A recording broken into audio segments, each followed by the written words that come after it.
Harga ikan di tempat pelelangan ikan Pautere, Kota Makassar mayoritas mengalami penurunan. Hal tersebut dipicu oleh hasil tangkapan nelayan yang cukup melimpah.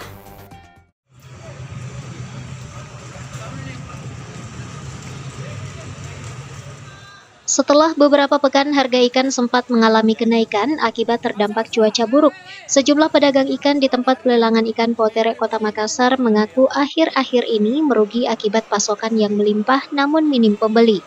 Seperti yang disampaikan Afdal, salah seorang pengepul ikan hasil tangkapan nelayan, mengaku harga ikan cukup stabil bahkan terbilang murah.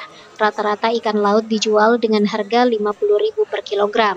Terkecuali pada cumi semula dijual dengan harga Rp40.000, kini naik menjadi Rp60.000 per kilogram.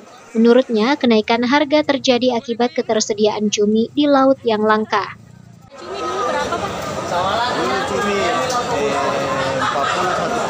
sekarang 60. Udah tidak harga cumi terus saja. Kalau ikan malah semakin murah ikan. Afdal menambahkan, selain minim pembeli, kenaikan harga solar turut membebani nelayan, serta kondisi cuaca yang cenderung berubah-ubah mempengaruhi stabilitas harga komoditas ikan laut. Tim Liputan, Selebes TV.